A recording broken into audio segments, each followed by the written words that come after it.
right, we're recording. What's up, everybody? Episode 3 of The Catalyst, episode 2 of just me and Alex. Got a lot of stuff to talk about today. A lot of stuff's been going on in the market. A lot of stuff's been going on in the economy. A little bit of a rally's been happening, and we are going to get all into it today. Alex, hit us with the first topic. Sure. So the first thing we're going to talk about is Cathie Wood's Roku price prediction, predicting a price of $605 in the base case by 2025.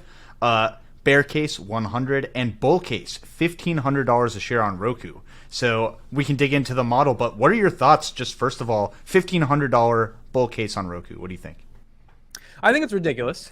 Quite frankly, you know what's interesting about this?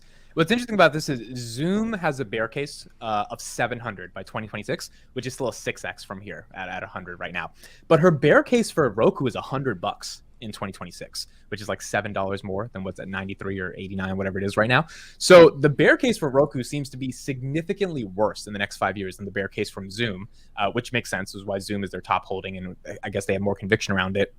But the base case of 605 is pretty phenomenal. It's definitely a 6x from here. Now, it's not ridiculous in the context of market cap and revenue. Market cap 12 billion, revenue 3 billion. Like on paper, those are phenomenal numbers right now. But I do not understand the thesis around how advertising going from linear to digital or linear to OTT is going to happen if you don't have eyeballs. Like, I get the switch of advertising. People aren't going to be having Comcast cable. They're going to have Roku channels. I don't think you're going to have enough eyeballs watching the stuff from the Roku channel, which is where the ads are going to go through, in order to actually monetize. I think that Roku has a phenomenally strong problem around content, and their CEO has talked about it, that they are trying to create a content moat around the company. They have a technology moat, they have a hardware moat, they have a TV operating system moat. No other company can do that, but they don't have a content moat. They don't have good content, and they're not going to start overnight or in the next couple of years become a movie studio, TV studio production company, which means I don't think they're going to get the eyeballs, which is why I think this valuation is ridiculous. Even if they're really successful, I personally think that they're going to be more successful on the operating system side. You know, we're going to keep seeing their devices or the smart TVs that are Roku empowered. But I agree with you. Like, I've watched the Roku channel exactly 0 times. I have several Roku devices as well. I've had them in Airbnbs, and I love their operating system. I would say it's the only smooth smart TV operating system. But what I'm not doing is going to Roku's content and like staying around watching a lot of ads on their platform. So I dug into their model when they released it, and they have an enterprise value to EBITDA ratio for this company of 20. Right now, it's a little over 30. And in the bear, base, and bull case, I'm looking at it right now, in all 3 cases, that multiple is 20. So let me just read you a few of the multiples of related industries to Roku that are not necessarily software, right? Okay. Advertising, EV to EBITDA, has a ratio of 10. 9.94 to be exact, right? So cut all of those valuations in half if you value Roku as more of an advertising company. Broadcasting, which I don't think it's fair to value Roku this way, but 7.33. Cable TV, 10.18. Electronics, 16, right? So in all of those cases, we can argue that Roku at least partially fits into some of those buckets, but none of them have multiples close to 20. So right. You have to discount all of those price targets by at least another 20 to 50%, depending on how the market is actually going to value Roku at maturity 5 years from now. So I just want to throw that in there as another point, like, hey, it's not just the thesis and the eyeballs and all that, but it's also this valuation multiple that they're giving it. Why do you think like she's so in love with this stock? Because at the end of the day, they do have to get like hundreds of millions of or billions of hours watched in order for the monetization to happen. You and me both agree, Roku channel. Look, it might get good in the next 5 years, but content's so competitive. Like, do you think the TV OS is like the reason it's number 2 in her fund? Yeah, I really do. And I think the reason she likes it is because it's a fully vertically integrated pure play on connected TV, right? So even if you're talking about Netflix, Disney, or any of these other streaming services that are going to have an ad-supported play, Roku still gets a piece of that revenue. It doesn't get the whole pie like it does for the Roku channel, but it definitely still gets, I believe it's something like 20% of the ad revenue that they put ads in front of for these other services. Like you said, that means you have to have 5 times the eyeballs on those channels, right? So I'm not sure how the math exactly shakes out. It looks like a lot of their model is about all of the business that's on linear TV moving to connected TV and then Roku just taking the lion's share of that because they're the only pure play from the operating system to the ad sharing to the content vertically integrated way to get exposure to that entire industry. Okay, fun question. Hypothetical world. If you had to pick one, would Netflix buy Roku or would Roku buy Netflix? Oh, that's a really good question. So Roku actually started as a device, as a subgroup of Netflix. They got spun out and they were their own company. So I think Netflix would end up buying Roku back and reintegrating them. It would re-become the Netflix player, and Netflix would have we have our own streaming device, and you can use Netflix's matching algorithms and stuff like that, even outside of Netflix. Something that might support that is Netflix, which I'm sure we'll get into a little later, is looking to add an ad-supported tier of their service. Yep. So Roku would be a great fit for that. I really can't see Roku, I'm not sure what the market cap is now, but it's like 12 to 15 billion, really affording to buy Netflix, right? So Netflix, yeah. I don't see it going that way. What about you? You think it would be Roku buying Netflix or Netflix buying Roku? Yeah, I think Netflix would buy Roku. But the advertising tier that they're trying to add, to me, is like the reason why, because Roku has the technology built in. It just wouldn't make sense because Roku's supposed to be the portal to access content. And if Netflix owned Roku, obviously Netflix, there would be such a massive conflict of interest. So likely not going to happen. But if it did happen, that would be pretty interesting. For sure. All right, next topic. Elon Musk has finally pulled out. Look, we have to do the joke. Everyone's done it. It's been done a million times, but we have to do the joke. He pulled out of the Twitter deal, and he is officially, his lawyers, which he has one of the best law firms in the entire world, officially sent a letter to Twitter saying that they are pulling out, and that Elon Musk essentially believes what they said is that Twitter has failed to refuse or provide the information around the monthly daily active users, which are spam accounts. They also said sometimes Twitter has ignored Mr. Musk's requests, sometimes it has rejected them for reasons that appear to be unjustified, and sometimes it has claimed to comply while giving Mr. Musk incomplete or unusable information. So in April, the guy was like, 54.20, I'm buying you for 44 billion. Quite frankly, I think he literally just wanted to embody the meme of 54.20, which is why he did this. Market crashes a month later, realizes there's no way this company's worth 44 billion, which is why he ends up making this excuse, which is my opinion, my hypothesis around the fake bot issue. You and me are on Twitter. We know that out of the 240 million daily active users, it's probably 5% or less, maybe 6-7%, but there's not 50 to 70% bots on that website. Like, we go to Twitter because we engage with real people on the platform. So what do you think? I mean, like, do you think like this is good for Tesla? Do you think this is good for Elon's image? How do you think Elon's going to be looked at overall for doing this? Yeah, I think that's a great question. I mean, the Tesla thing is pretty easy. I think Tesla remains unchanged. Nobody with their Tesla thesis has been adding or subtracting Twitter to it, hopefully, because that wouldn't make much sense. I think it kind of looks really bad for Elon, honestly, and not just because he said he would and then decided not to and then talked about the bots, but I think it really speaks to a lack of apparent due diligence, right? So Musk has previously said that he wants to assess Twitter's claims that about 5% of its monetizable daily active users are spam accounts. But he's been on Twitter for way longer than he's wanted to buy this company. So he knows, A, from experience, but B, as a big shareholder and as somebody who does due diligence before he invests, he should have known this way up front before making that offer, right? And just saying, hey, we're going off their public investor materials, that might make sense for me and you when me and you buy shares of Twitter or ARK Invest who hold Twitter or whatever. I'm not so sure that that's a good excuse when you're talking about buying the entire company for many tens of billions of dollars. Your due diligence can't be, well, I read your public filing and that's it. It's got to be like, hey, I'm bringing in all my people and we're going through all your lines of code and figuring out if we want to buy this thing and where the holes are and what we would fix if we took it private and all these other things, right? Like, it can't be the same level of due diligence for buying a few shares and the entire company. So what do you think? Did Elon Musk do the right level of due diligence before making this offer? Did he know the whole time? What do you think actually happened? I think he did not care a single iota about due diligence. I think he cared about free speech. And what's so bad is that he doesn't care about free speech anymore. It's like free speech is one of those universal principles that's never supposed to be violated, especially in the United States where it's like a real core thing. It's something he's an absolutist on. And then when the market crashes, your views change, which like proves the overall thesis that money kind of rules the world. It's like he didn't care about DD because he wanted to change free speech. If there were 10% bots, you could handle that if you care that deeply that Twitter is this aggressive centralized platform that's censoring people. Like the money, it doesn't matter in the context of free speech. But when the market crashes and when you make up these fake excuses, it shows the hypocrisy in like claiming this super moral issue to get all the sympathy, because he got a lot of sympathy around free speech because people in America are very passionate about that. And all around the world, they're passionate about that, especially if they've been censored by Twitter. And then it just goes out the window. I mean, he hasn't talked about free speech in the past couple months. He's been talking about fake bots. I think it's a dent on his legacy. It looks bad. It does not look cool to me. I mean, for Tesla, it's great because it's less of a distraction.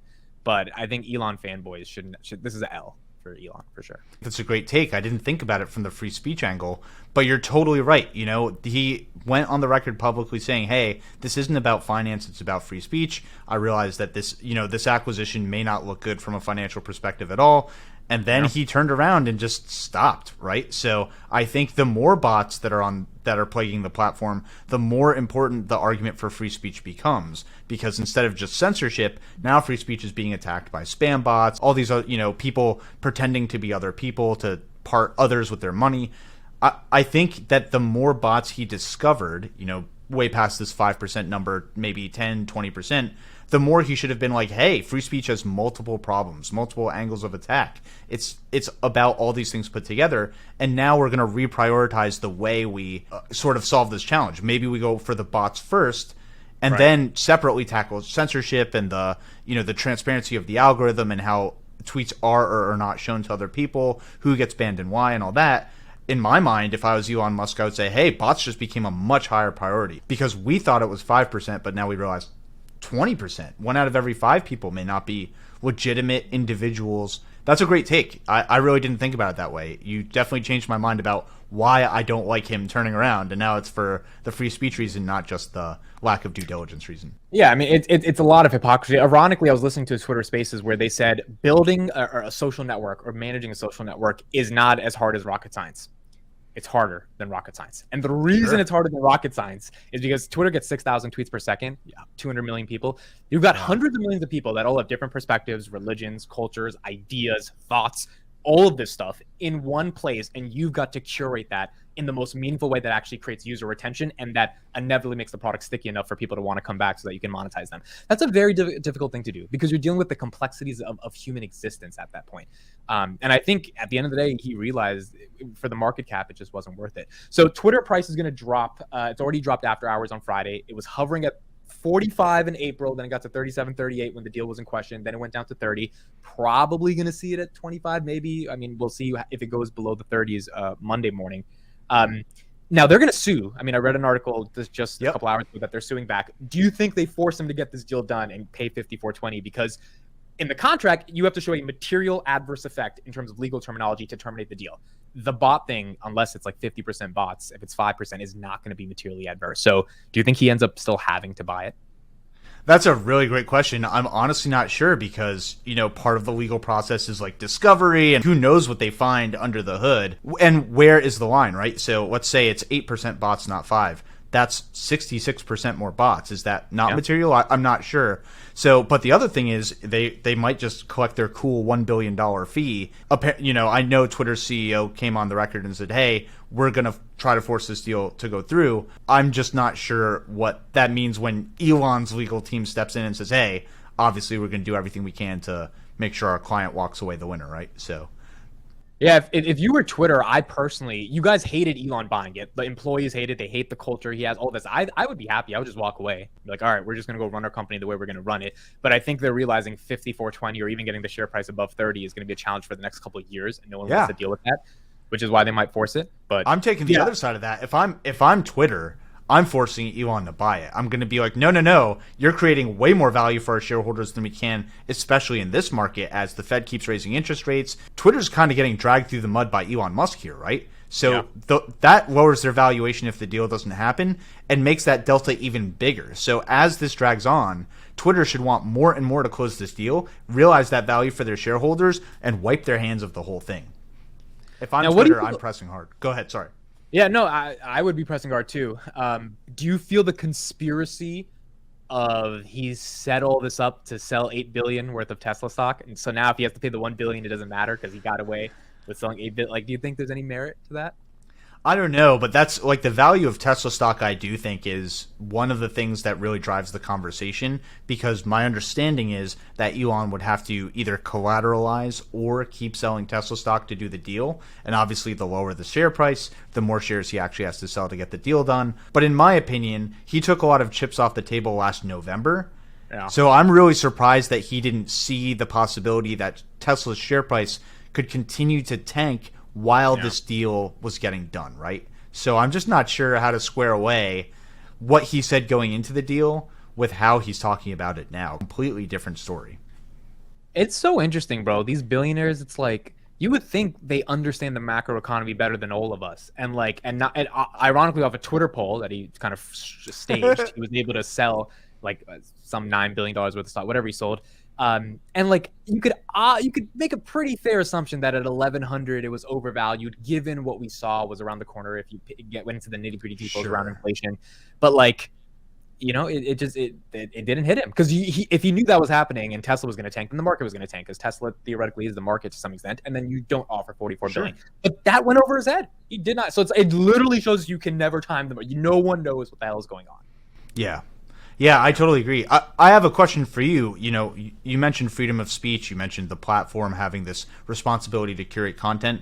Do you really think that these platforms, YouTube, Twitter, and so on, have a responsibility to curate, or should they just like do basic damage control? Like, hey, we're not going to allow people to incite violence. We're not going to allow people to threaten each other. But other than that, you know, you have a right to free speech, and we're going to let you say whatever you want on your on this platform, and we claim no responsibility. Like, what do you think about Twitter's actual obligation to do curation? It's a great question. 1000%, I think they have an obligation to curate.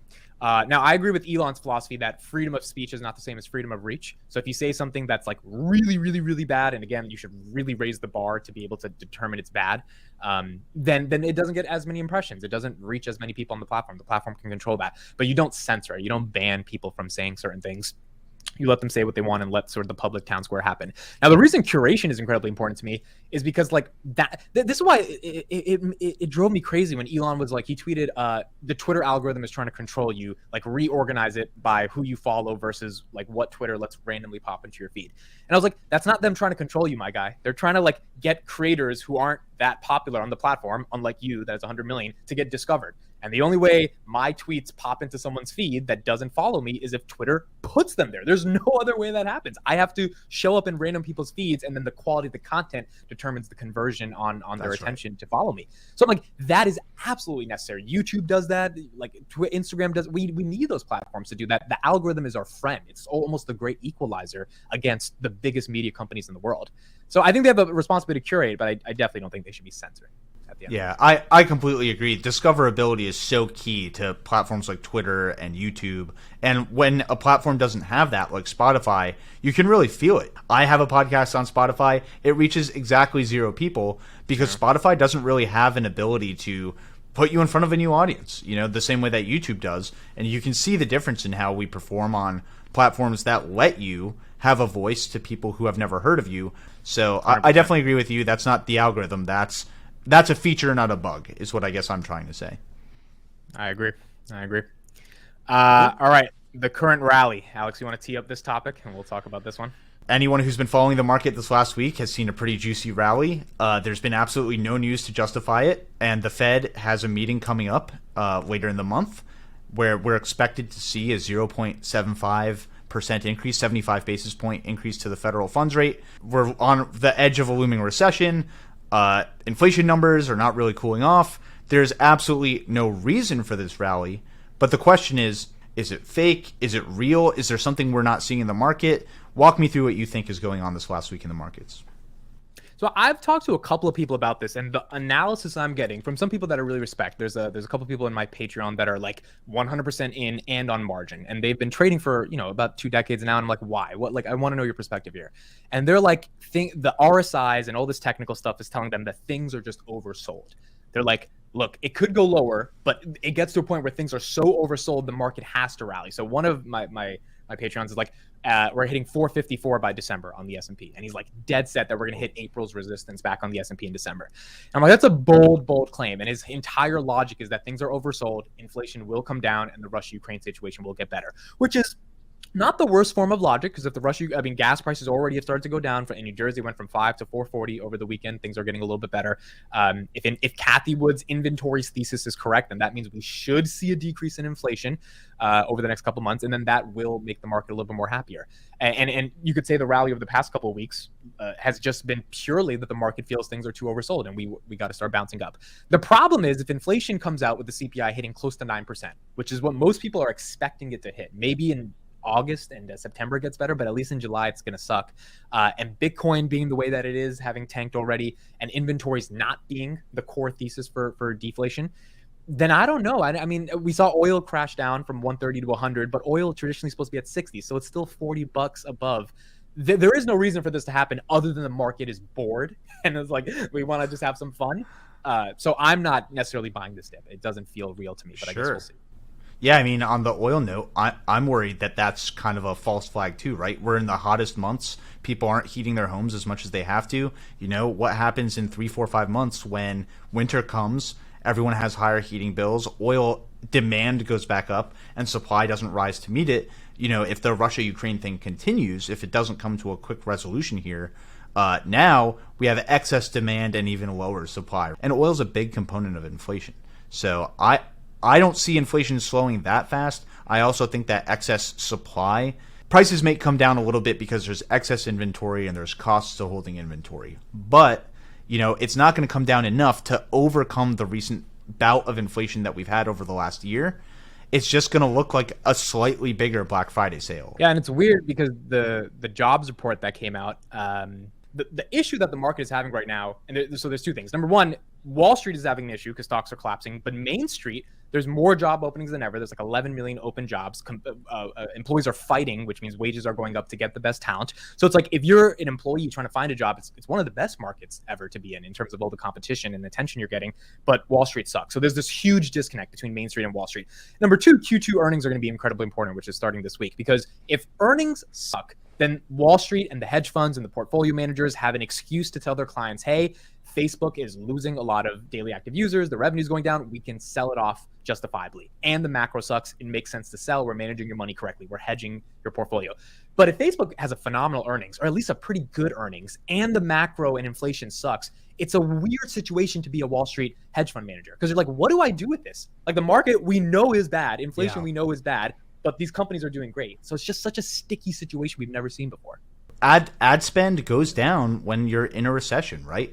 As demand drops, so too does advertising. So we've seen giant advertising cuts across the board. Of course, Meta Platforms' big source of revenue is advertising. I don't think they're going to be walking into a phenomenal earnings. They could be walking into slightly better than expected because expectations are low. But I don't think we're seeing huge growth out of that company anytime soon, especially if they're continuing to burn money on their actual Meta platform, right? Which is a big money sink today for a long-term payoff in the future. I think what's actually going to happen on the jobs front is those open job recs are going to close. We're going to see hiring freezes. We're going to see either layoffs or no layoffs, but closing new requisitions, and the gap is going to close not because people are going to find jobs, but because the openings are going to close.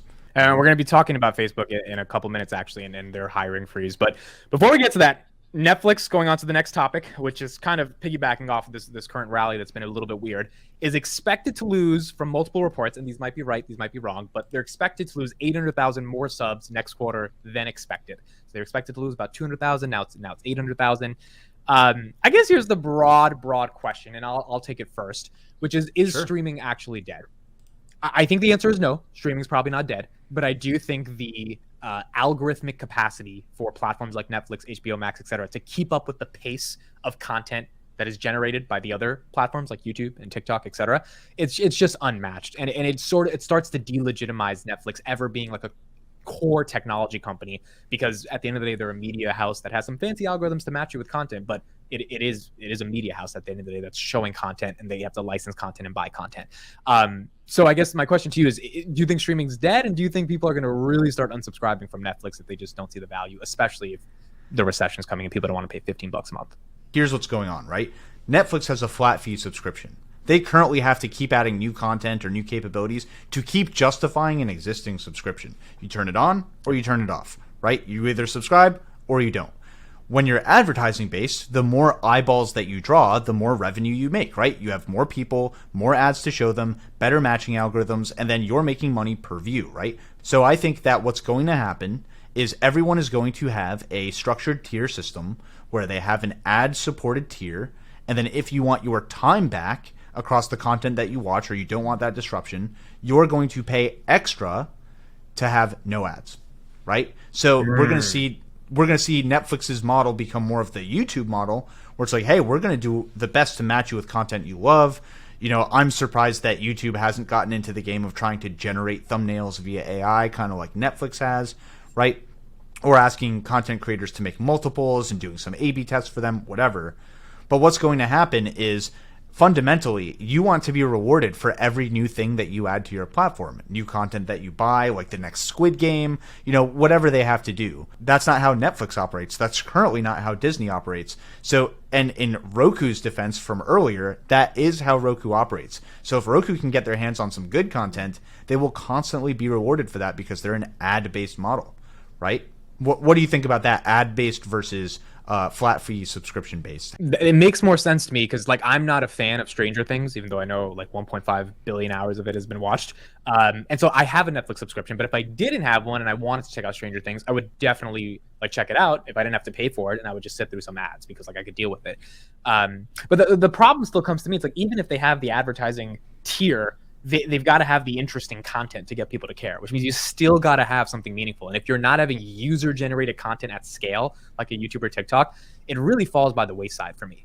It's just hard for me to see you becoming a behemoth in the content space if you're not licensing the best content in the world, and it's hard because you're competing against Amazon and HBO, and they have their deals. Or you have user-generated content. The thing you said about YouTube thumbnails, that is phenomenal. That's such an interest. YouTube makes the thumbnail for you, and they're like, "Hey, test this. Try it out." It would make life so much more easier for creators. That's a very interesting point. Yeah. So I mean, just to talk a little bit about that, because I'm sure the audience might be a little interested. The way Netflix works is they have a whole bunch of algorithms that try to put people in different buckets. Hey, you like rom-coms. Hey, you like horror movies. Hey, you like sci-fi. Whatever. And so they'll make 9, 10, 11, 12 thumbnails for each piece of content that is on their platform. They'll test those click-through rates for different cohorts of people. So people who like more sci-fi, the Stranger Things thumbnail for them might look a little more alien or a little more about the monster. People who are more just looking for a good adventure story, those thumbnails might be more about the kids or the rest of the cast or the humans, right? So they're constantly testing their click-through rates to get people to engage more. There's no reason YouTube can't do that. Say, hey, you're a science channel, you're a technology channel, whatever. Here's 3 layouts we know work well from looking at 100 billion views, right? Try these things, maximize your click-through rate, right? And then here's all these other things you should know. I'm surprised YouTube doesn't do that because engagement would go up across the board on the YouTube platform, but Netflix does that, so that's kind of why I'm bringing it up. It's almost like YouTube would create a mini version of Canva, which is the most friendly software to use in the beginning. Absolutely. Because Canva has their own proprietary search engine for photos, where if I type in microphone, it gives me almost an infinite amount of derivatives. It just never stops of different graphics of a thumbnail, of a microphone. And it does that for everything in the world. They have some really advanced capabilities there because that keeps people with options and choices. If YouTube were to do that, because they have all the data to analyze, that would be really interesting. I mean, they have, I don't know if the quadrillion is actually the right number, but how many views do you think are on YouTube overall? Absolutely insane amount of data that they can parse through and say, these kinds of thumbnails work, these don't. All right, so on to our last topic, Meta platforms and Facebook. Zuckerberg recently came out, CEO of Facebook, with a quote that says, "If I had to bet, I'd say this might be one of the worst downturns we've seen in recent history." He told this to workers at a weekly employee Q&A session, and Reuters got that audio. And Zuckerberg also said, "Realistically, there are probably a bunch of people at the company who shouldn't be here," adding that part of my hope by raising expectations and having more aggressive goals and kind of turning up the heat a little bit is that I think some of you might decide this place isn't for you, and that self-selection is okay with me. Basically saying, look, we've got goals to meet. We've got objectives to meet. We're a bloated company. We have over 70,000 employees. And if some of you don't like it here because some of you can't handle the bigger performance challenges we're giving you, then that's okay. You can leave. We don't need to pay you anymore. We don't need to keep you on our payroll, and we can move on to do some other things. They're also not going to be hiring around 10 to 12,000 engineers that they were going to do in 2022. That number is now down to 6 to 7,000. So Facebook is warning that there's going to be a massive recession coming or a massive economic downturn. They're in the advertising business. They're probably seeing this firsthand. Do you think Zucks is seeing some data that is letting them know that companies aren't spending that much more and he's trying to protect the empire he's created before it all collapses and becomes Absolutely. Absolutely. You can speak to any YouTuber right now and you'll see that ad spend is way down. Sponsors are pulling out. I'm sure Facebook feels that more than any other company in the world, right? And I think that goes back to what we were talking about earlier about these job openings and how are they going to close? Are they going to close because people will fill them or because they will be taking off the listings by companies like Meta Platforms? And that's what we're seeing here, 3,000 fewer jobs. So I think this speaks highly to the fact that they're seeing ad spend falling down. And they can't really reduce their cash burn on the metaverse because that's their whole shtick going forward, right? So it's like this double whammy of less money coming in, and the big thing we're pivoting to is not something that we're going to stop engineering because they. That's what I was going to ask you. Do you think this metaverse thing is good? Do you think it was a good bet to switch the whole company to Meta, knowing this recession was coming? Like, you know, if it's one thing that I'm known for on the channel, it's being really early, right? So my worry isn't that it's a bad idea. My worry is Zuck was like 3, 4, 5 years too early. And to be fair, that's what separates visionaries from imitators, right? Or innovators from imitators. He wants to be early. He wants to be the guy to capture the market.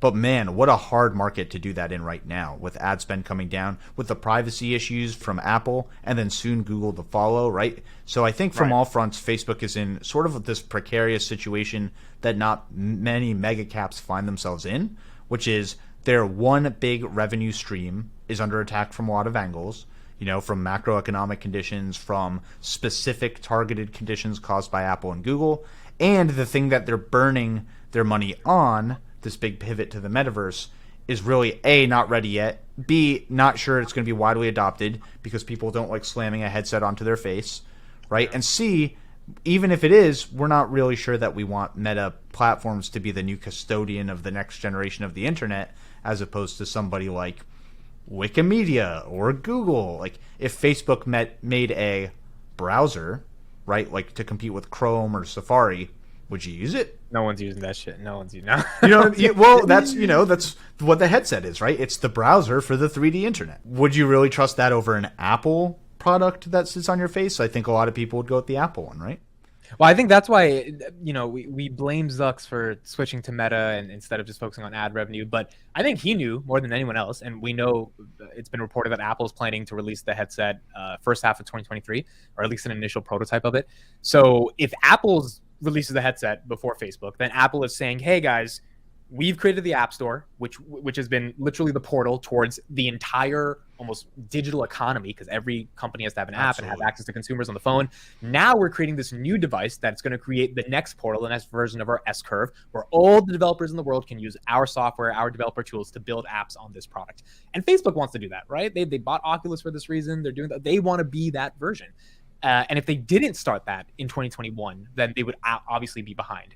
The problem is maybe they're a little bit too early. So, but I agree with you. It's hard to want to wear a Facebook headset, just given the issues we've seen with privacy. Yeah, for sure. And I think the other thing that happens if Apple makes a device like that is then they legitimize the whole market. We've seen that before time and time again. Anytime Apple steps foot into the smartwatches, the earpods, whatever, that market blows up because now the best thing in that market is an Apple product.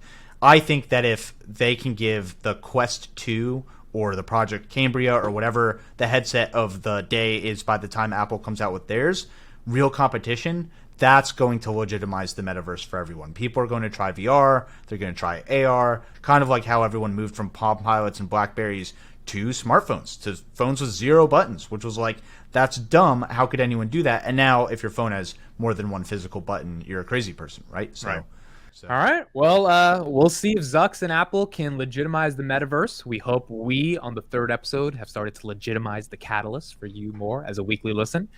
We have some new episodes coming out this week with another guest. That's going to be an awesome, awesome guest. So for anyone who's into technical stuff, you're going to love that episode. We're talking with the CEO of a company, and we hope to see you guys there. Thank you guys so much for joining us.